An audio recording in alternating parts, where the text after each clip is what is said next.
Welcome to the Gay Buddhist Forum, where teachers from all schools of Buddhism offer their perspectives on the Dharma and its application in modern times, especially for LGBTQI audiences.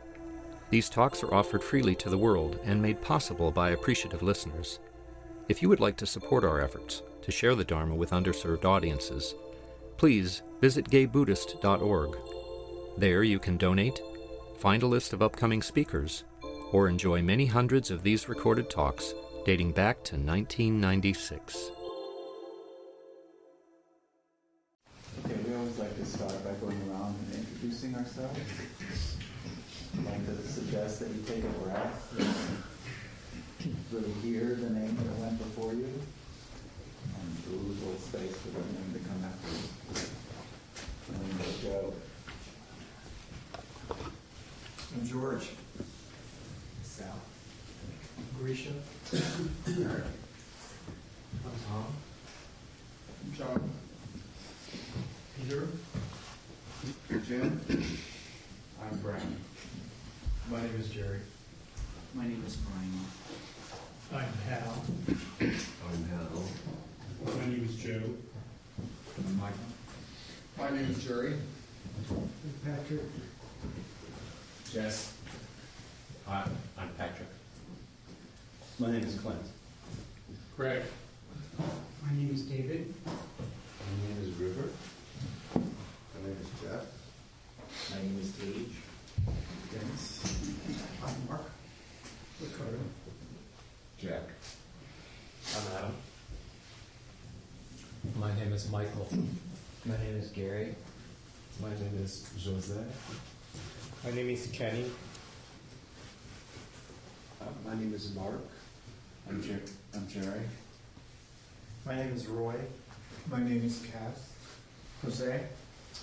My name is Mark. My name is Harley. Lona. And Mark. My name is Mark. Do we miss somebody there? Paul. Okay, thank you. Anybody here for the first time? New? Because we have a very special hazing ritual.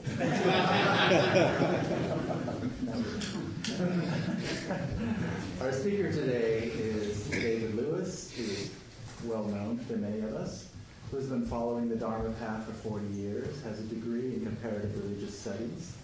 He attended his first retreat in the Shambhala tradition at the age of 17, has been practicing insight meditation since moving to San Francisco over 25 years ago. David teaches an insight meditation course at the Mission Dharma Sangha, led the Gay Buddhist Fellowship's 2013 fall residential retreat, and facilitates a weekly meditation group for seniors. He's a graduate of the Spirit Rock Meditation Center's dedicated practitioners program. Thank you, David. Thank you. Good morning, everybody. Good morning. For those of you that don't know, the reason I was wearing a sling is I tore my rotator cuff about a week ago. And it hadn't been too bad. I wasn't even taking painkillers the last couple of days, but last night I rolled over in my sleep and slept on it for a while. I woke up in a whole lot of pain about 3 o'clock in the morning. And so this morning you were getting a Vicodin-inspired Dharma talk. So if I'm a little bit more loopier than normal, it's not just old age.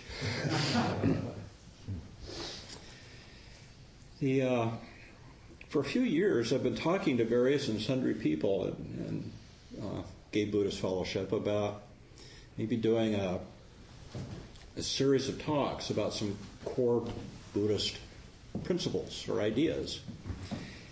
And thanks to Jeff, we finally this year got around to scheduling it. So what I'm going to be doing, and this is kind of an experiment, we'll see how it goes, let me know what you think. I'm going to do 3 talks, 1 talk a month over the next 3 months on a topic. And the topic is the 3 characteristics of existence.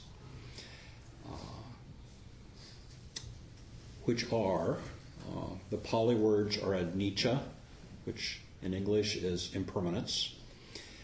Pali is the language of Buddha's time, very similar language to what Buddha spoke. And I'm going to be offering probably more Pali words than I usually do in these talks, just because that's another interesting thing to know about to Buddhism, is there's some words that just work better in Pali or don't have good English translations. But anicca, impermanence, there's a direct translation. Impermanence works just as well as the Pali word. The second characteristic of existence is dukkha, and you've all heard a lot about dukkha from various and sundry speakers. Dukkha is dissatisfaction, or very often it's translated as suffering, but dukkha could mean just being a little bit uncomfortable in your chair. It could be a very mild kind of suffering, just dissatisfaction. And the third characteristic of all conditioned existence is anatta in Pali, and that's the concept of no self.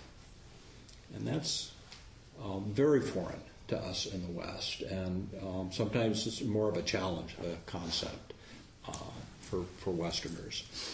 But I'll briefly mention them all today and then kind of focus on impermanence, and next month dukkha, and the month after that anatta. So these are all universal characteristics of all conditioned things. And this idea of conditioned beings or conditioned things is another important Buddhist concept. A conditioned thing is anything that's made out of other things, including you. You're made out of your mom and your dad. And this body is called a rupa in Pali. Rupa just means a thing, a material thing. So this is rupa, and that's rupa. It's known as a Buddha rupa in Thailand. In Pali, there's no difference between the human body and a piece of wood or a rock or a flower. They're all rupas. They're all conditioned things made out of something that came before and impermanent. Anything that is conditioned becomes unconditioned, becomes impermanent. So it's kind of a core principle in what I want to talk about today. Conditioned things are not only rupa, not only body, but your mind is conditioned too. So this thing that we call a self, and this I'm jumping forward to the anatta, the no self concept. This thing that we call ourself is a combination of this changing body and this changing mind, both of which are impermanent, come and go. So the reason the Buddha talked a lot about conditioned things and divided them into conditioned and non-conditioned things is there are non-conditioned things, and one of which is enlightenment. And the other one is, in some traditions, is awareness, something that everybody has right now, currently, awareness. Your awareness is operating, and it's not conditioned on anything. So impermanence, dissatisfaction, and non-self are universal characteristics of all conditioned things. This might sound kind of philosophical or maybe metaphysical to you, but the Buddha was not a metaphysical guy. He actually rejected metaphysics. And it might surprise you to hear that if people ask the Buddha a question like, is there a self? He usually refused to answer. He tended to come back with another question saying, well, you tell me. What's your direct experience? Show me a self. Tell me, explain to me what a self is. Is it a body? Is it your mind? Is it your views and opinions? Is it your likes and your dislikes? Is it your perceptions? So the Buddha pretty much rejected metaphysics. The Buddha said that the only thing he taught was the fact of suffering and an escape, freedom from suffering. So he talked about, he was very much more direct. He talked about direct experience, and if you can't learn something or experience something in your own direct experience, then he said, don't trust him. Don't trust philosophical, metaphysical arguments, which were very popular in his time. There are a lot of different schools of thought in India. So in this way, the Buddha was a radical. So despite the fact that what I'm talking about today might sound kind of metaphysical and kind of academic, the Buddha never intended it that way. These are all things you can experience in your own direct experience. For instance, this morning when you were sitting in meditation, you might have noticed, as I did, that you had a thought in meditation. And then if you didn't grasp onto it, it was probably followed by another thought. And there might have been a feeling, or you might have had an image, or you might have had a fantasy, or you might have had a bodily sensation. I was feeling a little bit of a pain in my shoulder. So it was, if I was to do Vipassana out loud, it would be thought, pain, emotion, bodily sensation, thought, pain. It just changes. It's like a river flowing by. So that was the experience of impermanence in your meditation. And that's something you can pay attention to in your meditation. Even if you have crazy monkey mind going and just all kinds of stuff going when you're meditating, you're still learning the truth of impermanence. It all changes. It all changes. So impermanence is what brought the Buddha to practice. I know you've heard the story from other speakers about how the Buddha was kind of a spoiled young prince, and suddenly in his late 20s he kind of got curious about the world, and over a short period of time discovered that there are sick people, which he had been sheltered from as a kid, sick people that died, and people age. He was probably noticing that in his own life, even though he was in his 20s, but you can't avoid it. Old age, sickness, and death are called the heavenly messengers, but basically they're about what? Impermanence. We get old, we inevitably get sick, we eventually die. So seeing the reality of impermanence in his world is what caused the Buddha to leave his rather nice life as a young prince and become a spiritual seeker.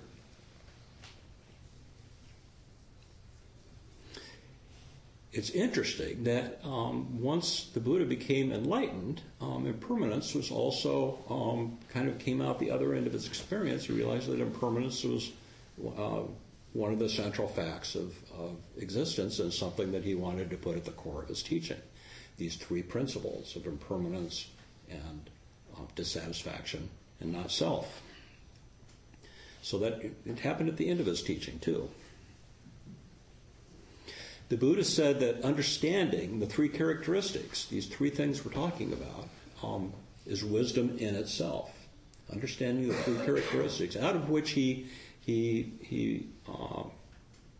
brought the Four Noble Truths, is wisdom. That's the very definition of wisdom. And not understanding the three characteristics is the root cause of suffering. Not understanding the three characteristics is ignorance. Because if we don't understand and accept impermanence, then we try to make things permanent that are not permanent. Like this body, like every relationship we have, like those flowers that we don't want to die. If I want those flowers to be permanent, I'm going to be disappointed. I will have dissatisfaction. I'll have dukkha. By the way, on a Buddhist altar, the candles and the flowers are symbols of impermanence. The candles burn out, the flowers die. That's why they're there.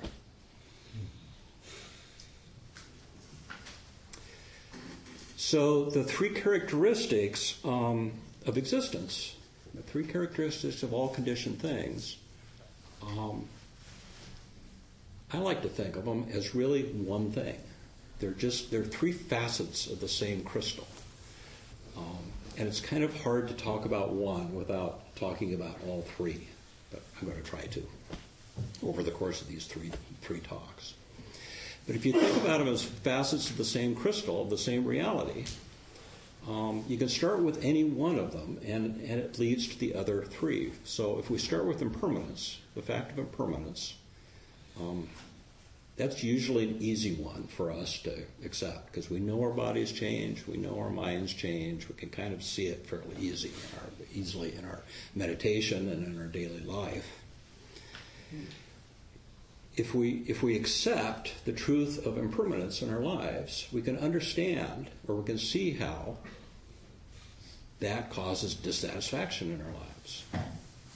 Because we want the things that we like, our relationships, ourself, our body, our family, our loved ones. We want the things we like to be permanent, to always be around. And the fact that they're not, the fact that this body is going to get old and get sick, causes me some distress if I think about it. So that's how impermanence becomes dukkha. The other way that impermanence reflects on anatta, on non-self, is that if this body really is just a mass of cells that are constantly changing every second, every day, every moment, and if my mind is likewise constantly changing, constantly in flux, then where's the self? So if you accept impermanence, then it becomes sometimes easier to understand dukkha, dissatisfaction, the root of dissatisfaction, and it becomes easier to understand anatta as the root cause for self. So the three aspects of the same crystal, and likewise you can start with dukkha and go to impermanence, or you can start with anatta. They're just different ways of looking at the same phenomena, and that's basically reality as the Buddha defined it.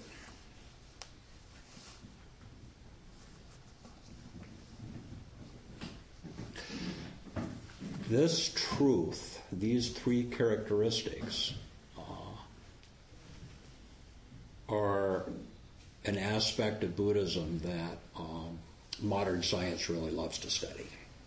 It's being increasingly, I'm sure you've heard references to modern physics and neurology and psychology and consciousness studies reaffirming what the Buddha said. He was just way ahead of his time. The Dalai Lama, for one, is really quite fascinated in having, interested in inviting Western scientists to come hook up as monks to what do you call the things you put on your head?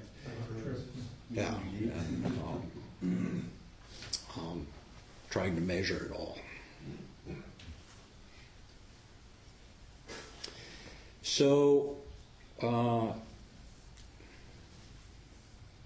know that sounds like a lot of theory, but it's something we can practice with too, and that's what the Buddha advocated, is don't accept this as a belief system, and don't try to wrap your mind around your theory. Pay attention to what your direct experience tells you. The other thing about the three characteristics that for Westerners is they sound kind of like a downer, like especially dukkha. I've had people in talks say, why do we have to talk about suffering all the time in Buddhism? And there's a reason for that. For one thing, I find that an awful lot of people, I teach some beginning meditation classes, an awful lot of people come to the Dharma and come to meditation practice because of dissatisfaction, because they either want to change something in their lives or change their perspective or come to a different understanding of the world, but they want something different.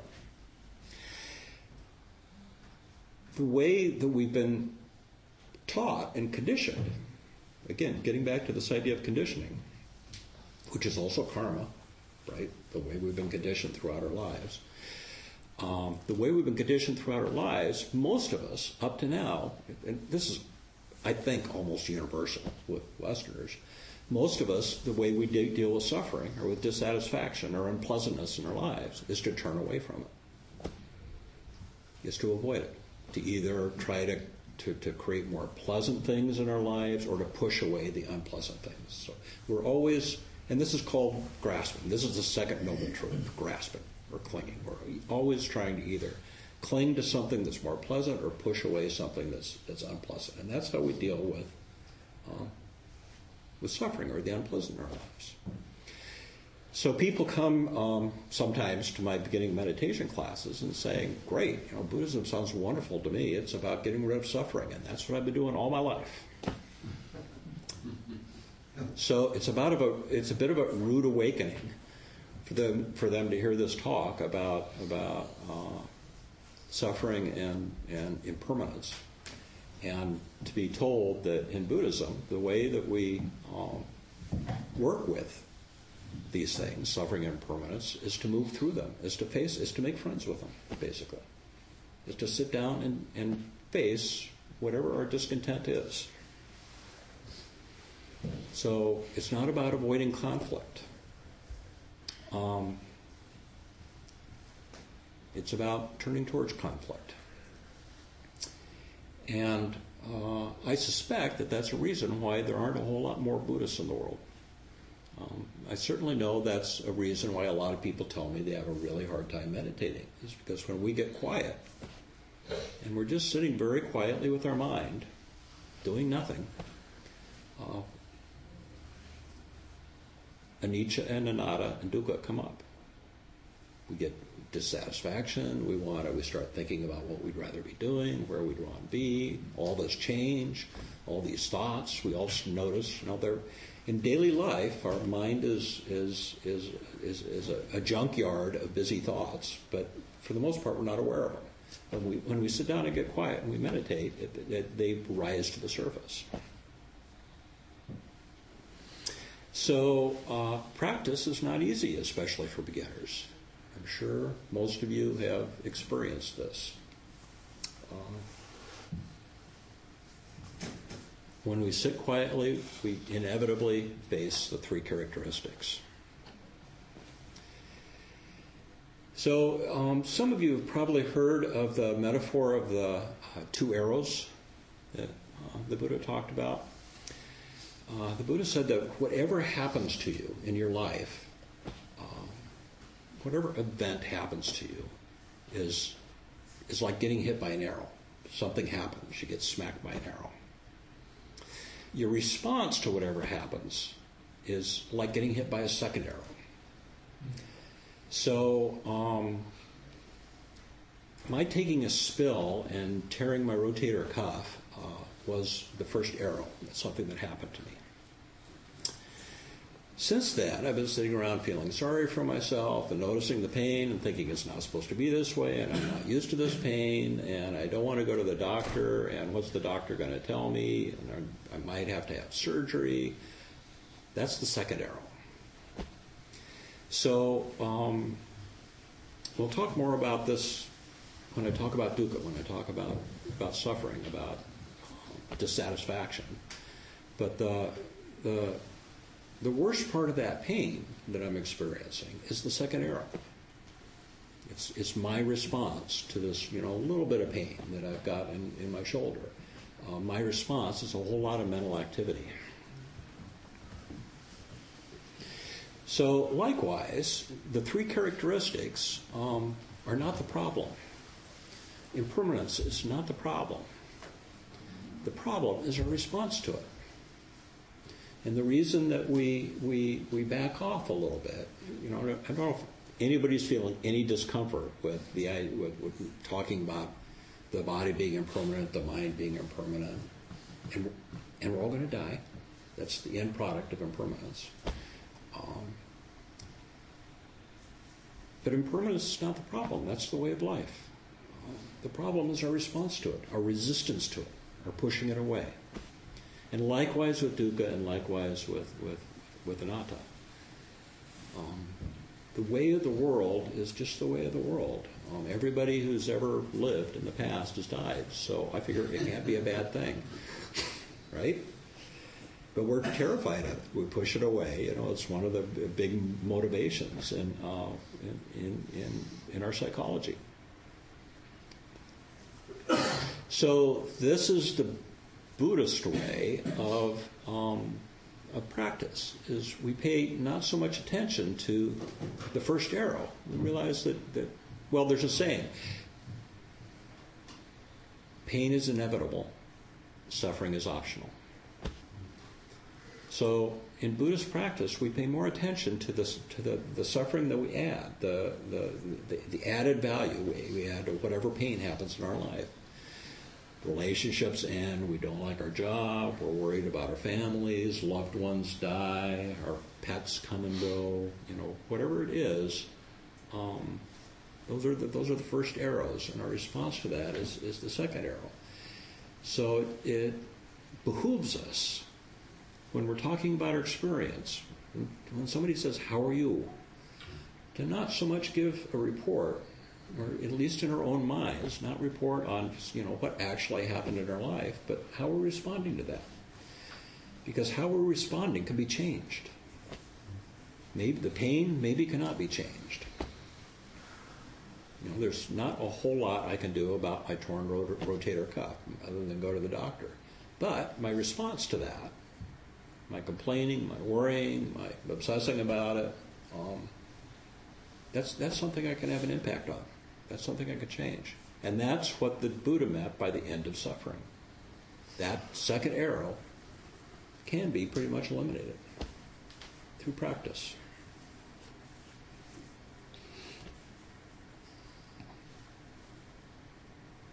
And that psychologically, again, getting back to this idea of conditioning, that could be seen as reconditioning yourself.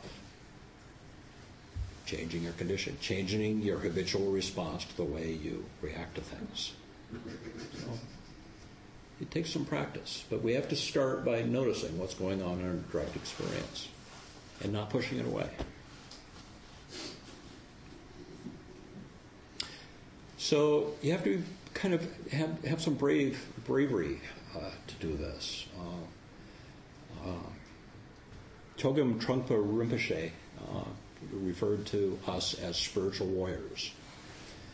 And that's what I see when I look around this room. I see spiritual warriors.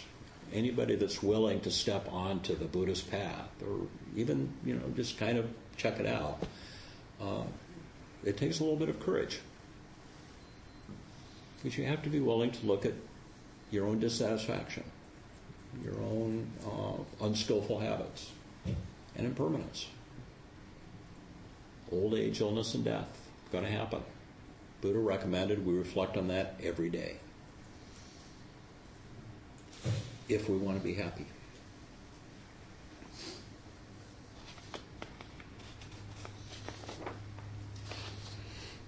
So, I have a few quotes about anicca, impermanence, that are just meant to demonstrate how important it is, not only to the Buddha, but and the Buddha's teaching, but to all the different traditions.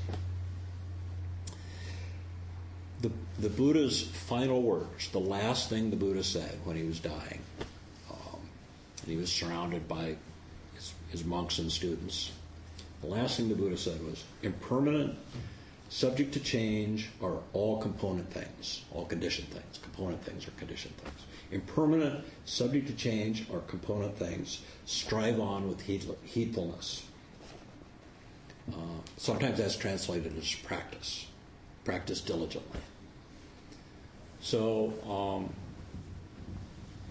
I find that pretty profound. It's the last thing, the most important thing the Buddha had to say to his monks was, everything's impermanent, practice. That's the proper response to impermanence, is practice. Likewise, on the Han. The Han is a wooden block that in the Zen tradition they hit with a mallet to bring people to practice, tell people it's time to come practice. There's on most of them, my understanding, most Hans have this expression printed on them. It's a verse. And this verse is also sometimes chanted at bedtime in Zen monasteries.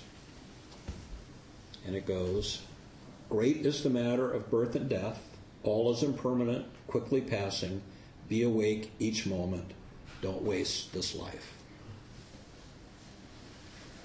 Great is the matter of birth and death. All is impermanent, quickly passing.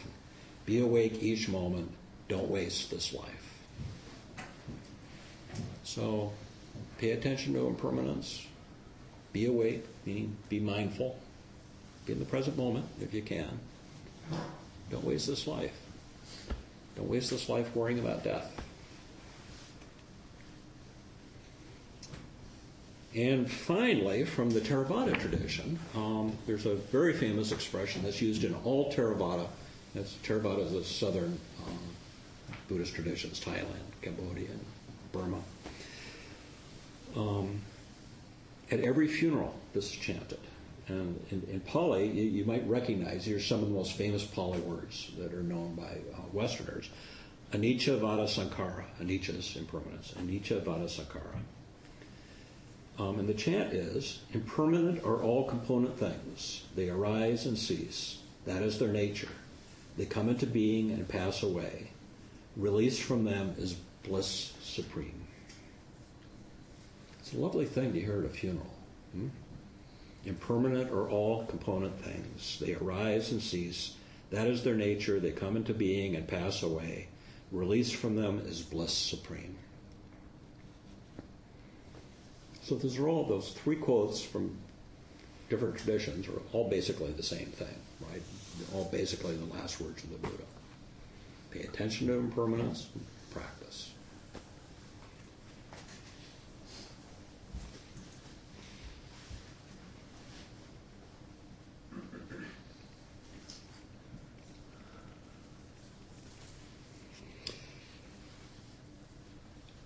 Nyappanika Thera was a famous Theravadan monk. And he said, the aggregates of mind and body, the components of mind and body, being ever subject to cause and effect, pass through the inconceivably rapid moments of arising, presently existing and ceasing, just as the unending waves of the sea, or as a river in flood, sweeps to a climax and subsides. Indeed, human life is compared to a mountain stream that flows and rushes on, changing incessantly, like a flowing stream. This idea of a river or a flowing stream is a common metaphor or symbol used in Buddhist practice. And actually, when I first learned, when I was a teenager, the first person that taught me how to meditate, and I'll never forget this, instructed me to think of my meditative experience as being like a river. Like my awareness is me sitting on the bank of a river, and all the thoughts and sensations and fantasies and images and everything that passed through my mind is like a river flowing by. And he said, if you can manage to stay sat in that spot without getting caught up in anything passing by in the river, that's a good meditation. It doesn't matter how cluttered or busy the river is. If you can just stay there and watch it flow without getting caught up in it, that's what meditation's all about.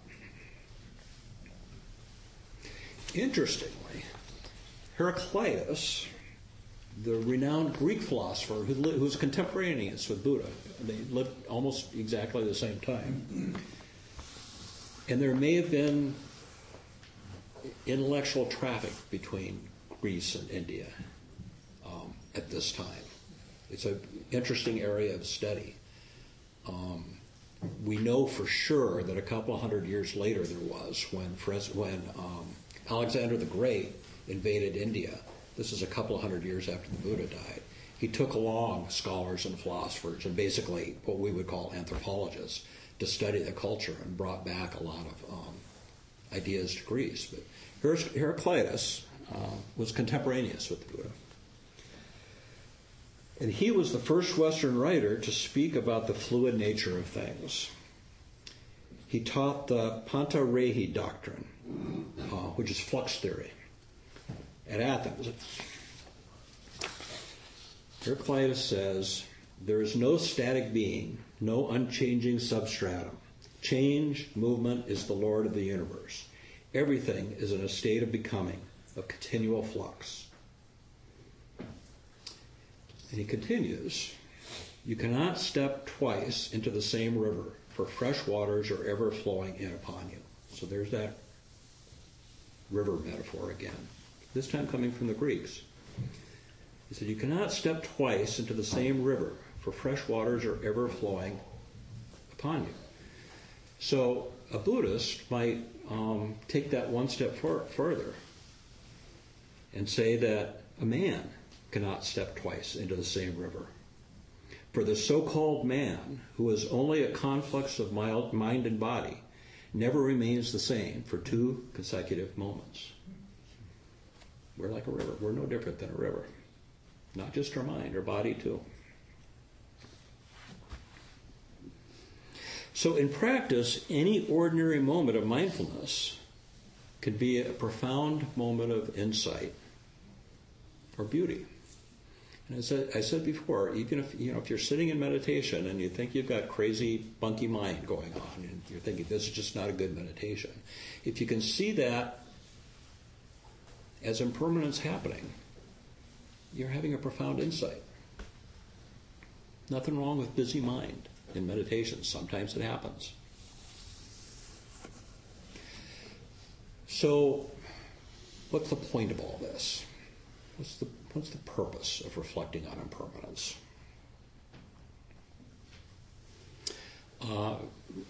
One good reason to do so is that it's the antidote for the conceit of I am. And I'll talk about this when I talk about anatta, non-being. But we're kind of addicted to this idea of having a solid self, separate from other selves. And one way to soften up that conceit, that idea, is to reflect on impermanence.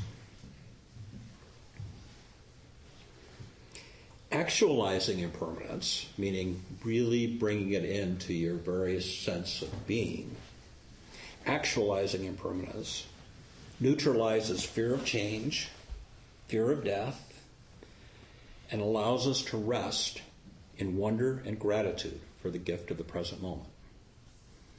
So impermanence is one way of responding to impermanence in our life is to truly value and appreciate the present moment. A lot of us say, I did for years, that I'm all about wanting to be in the present moment. The present moment's not always a comfortable place to be.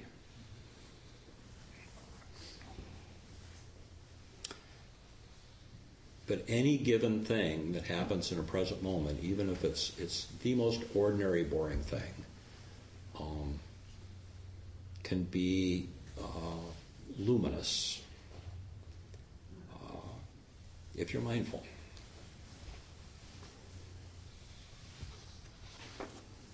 I'm going to read a poem. Do you know why you hear poems up here so much, coming from here? Anybody have a theory about why we read poems? It's because it's really hard to talk about direct experience theoretically. But poets can do it, and artists. So it's really hard for me to get up here and preach about how valuable and luminous and wonderful the direct experience of the present moment is. But Mary Oliver can. This is called I Looked Up. I looked up, and there it was, among the green branches of the pitch pines. A thick bird, a ruffle of fire trailing over shoulders and down the back.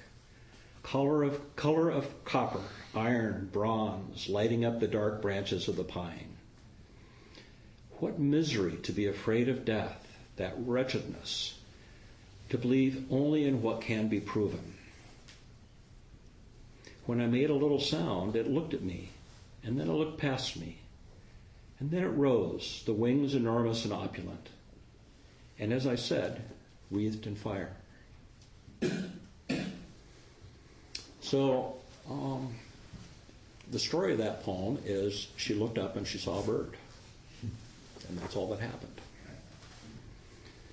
But it was a luminous moment because she was mindful. And the colors and the life of the bird spoke to her. And I'm sure this happened to all of us. It happens all the time. Sometimes we notice sometimes we don't. But simply waking up in a moment and seeing a bird can be a luminous, enlightening experience. It's known as being awake. It's known as waking up. It's a mini enlightenment. What misery to be afraid of death, what wretchedness to believe only in what can be proven. So let go of the theoretical stuff and look up.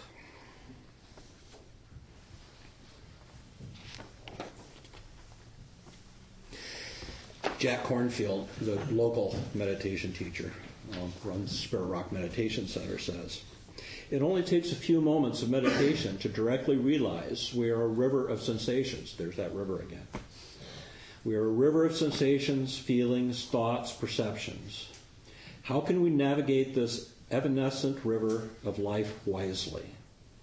With mindful awareness and love, it becomes clear. You can fight against the river of change, or use its wisdom to teach you how to graciously move and create and flow with the full measure of joy and sorrow, gain and loss, praise and blame that makes up every human incarnation. So, work with the river by being the river.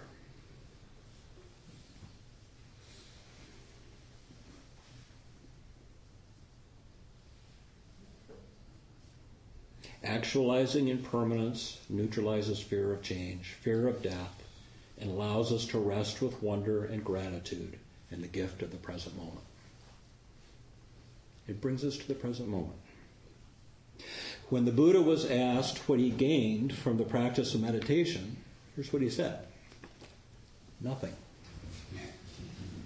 However, let me tell you what I have lost: anger, anxiety, depression, insecurity, fear of old age, and death. So it's not about getting something. It's about losing something. It's about being in the present moment. All this impermanent stuff comes back to just being in the present moment. Joseph Campbell said, "I don't believe people are looking for the meaning of life so much as they are looking for the experience of being alive." It only happens in the present moment. So I would like to end by another quote, and you've heard this recently. Tom Bruin used it in his excellent talk about a few weeks ago. And I emailed him and I said, "I'm giving a talk on impermanence. I want to borrow that." This is by Jeff Foster. "You will lose everything: your money, your power, your fame, your success, perhaps even your memories. Your looks will go. Loved ones will die. Your body will fall apart. Everything that seems permanent is impermanent and will be smashed. Experience will gradually, or not so gradually, strip away everything that it can strip away. Waking up means facing this reality with open eyes and no longer turning away. But right now, we stand on sacred and holy ground, for that which will be lost has not yet been lost. And realizing this is the key to unspeakable joy. Whoever or whatever is in your life right now has not yet been taken away from you.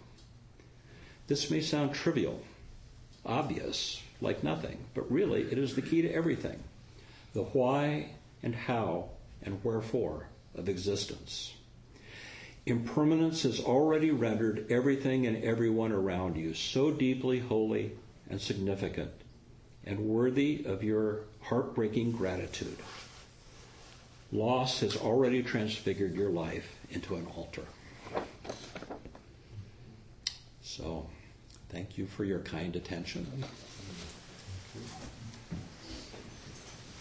If we have time, Some questions. time for questions or comments or wisdom of the Sangha. Yes. So if you're looking at a bird and you start thinking about the misery associated with fearing death, are you really in the moment? Probably not. Because direct experience is very often just about your senses. It's about eyes seeing color or movement. And thinking about the misery of death is your mind going off on a theoretical tangent, which is what the mind does. Your mind does that all the time. What's lovely, if you run across a particularly spectacular bird, or maybe it's just an ordinary bird. I saw a hummingbird the other day that was on a branch, meaning it was still, and that always fascinates me because they're almost always moving, hummingbirds. So if you run across a particularly spectacular bird, or a bird doing something spectacular, sometimes it takes away your mind's habit of thinking about things. Likewise, being at the beach or standing by the ocean or being by a river, any moment of sensation that just kind of blows you away stops you thinking. And that's the wonder of being in the moment. That's the wonder of direct experience. I think that's why we like the beach so much. What do you think? When I go to the beach, I don't think a whole lot.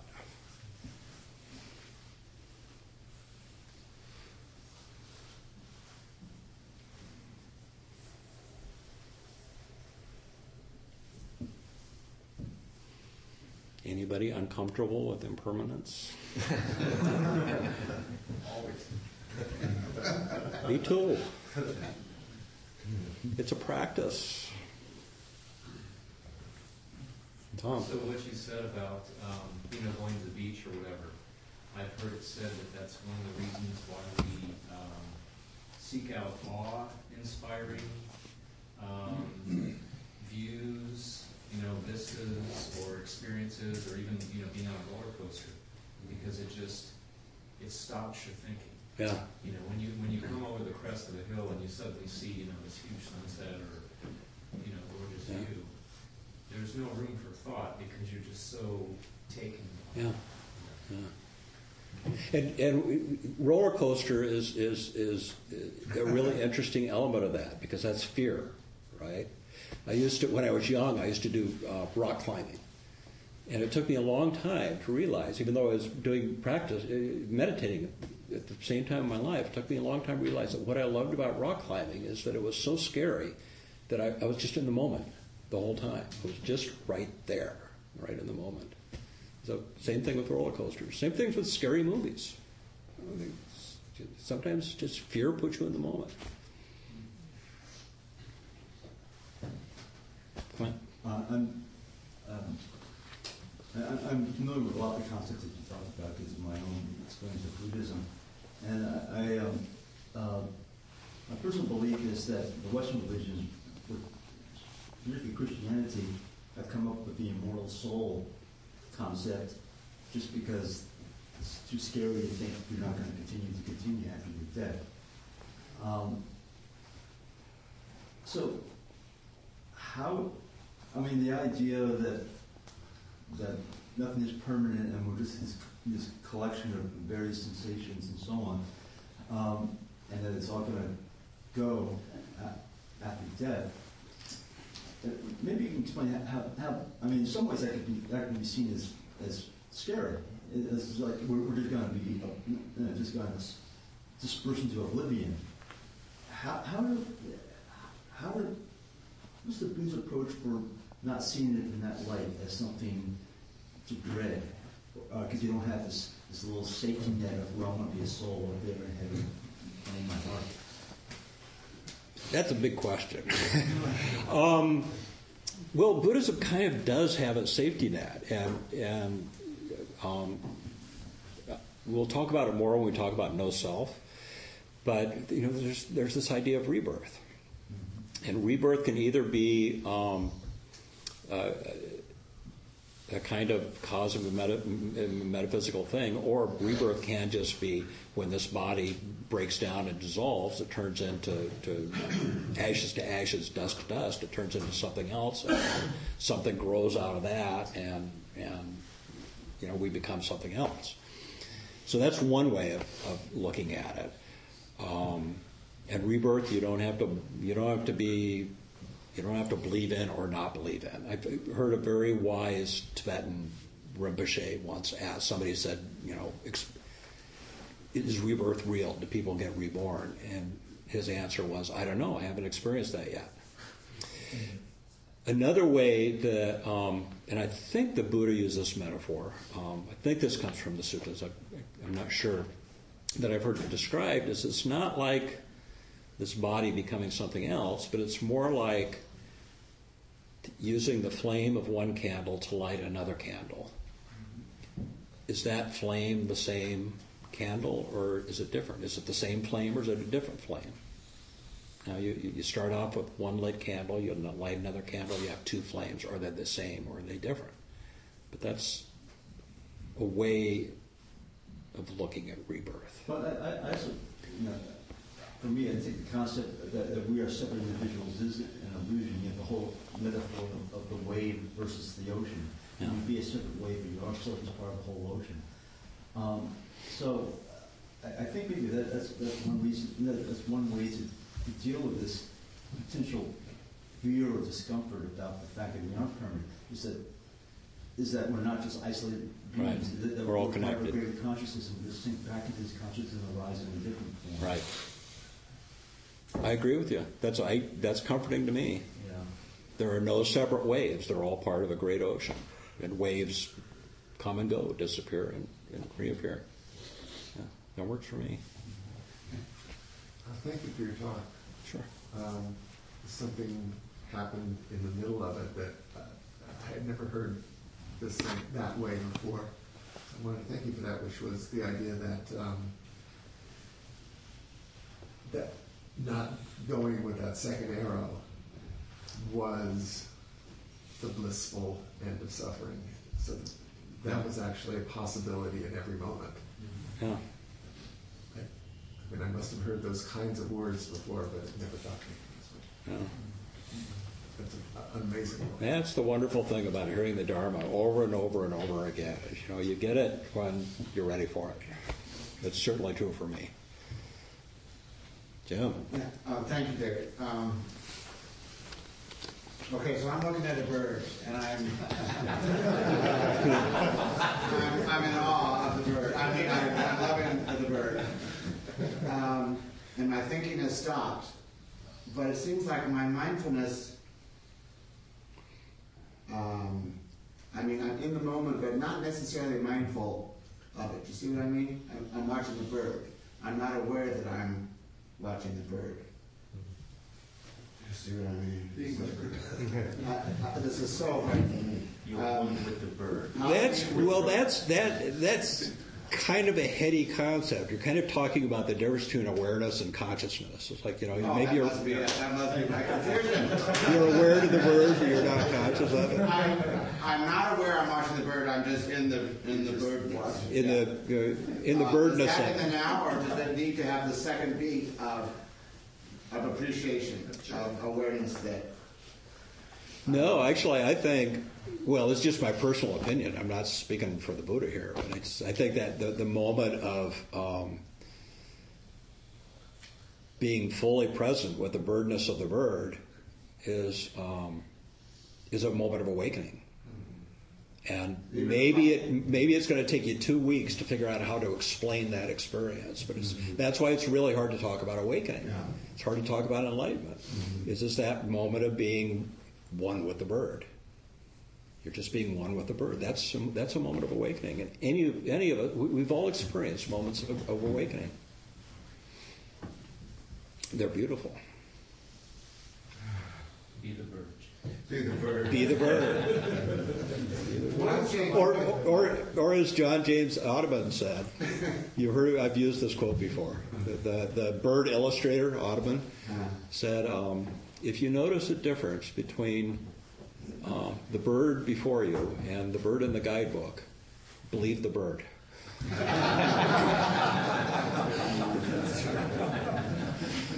On that note, we should talk about do we have any announcements today? I'm Cass, I'm your host today. Please stay and enjoy the fellowship and Sangha.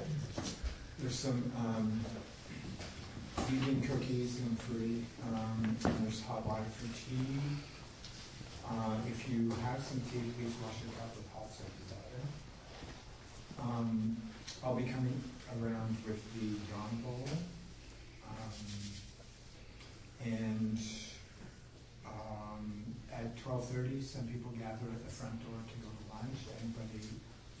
Everybody is welcome to join. And I've been charged with responsibility of reminding you that the Dana is really supporting the Sangha and not only paying for the beautiful building and the speakers, but for the activities, our outreach to prisoners, our Hyde Street dinner, so that support is needed. We suggest a $10 donation. Mark. As many of you may recall, last year I produced a tantric workshop at Saratoga Springs that a few of us from this Sangha went to, among others. Anyway, dear friends of mine are producing it again this year, so it's happening over the Easter weekend, and it's a clothing on, very powerful and beautiful weekend. It's around erotic communication, communion, presence, and so I left some flyers out on the table in case anyone's interested. Thank you. Jerry? Okay. Yes, Tuesday, April 1st, the Vulnerable Rovina Kratan will be at Street Zen Center at 7 o'clock. She is I spent 3 weeks with her in India in the fall, and if you want to hear someone who really has Buddhism in the Tibetan way, she's a great teacher. And I think it's by donation only, and I would get there early because the Zendo is only so big. So if you want, first, April 1st, 7 p.m. Yeah, I'd like to mention that Spirit Rock is having their annual gay lesbian retreat. It's at the end of May, and it's only this year 5 nights. The leaders will be teachers Larry Yang and Anushka Berganopoulos and one other teacher. And check it out on their website. They're very good about flexible sliding scale fees, and they're very generous with scholarships. And it's just a beautiful, lovely place to go for 5 nights for a retreat.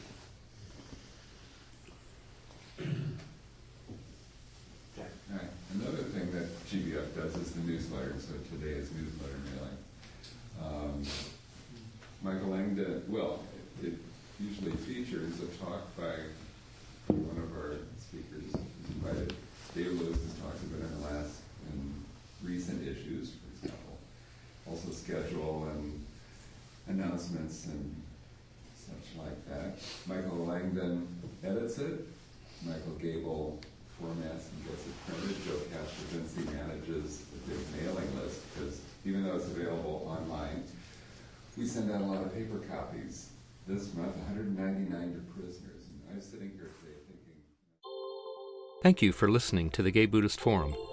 If you would like to hear several new talks per month and be notified of upcoming speakers so you can participate live, please subscribe to this podcast, like us on Facebook, and join our mailing list by visiting gaybuddhist.org.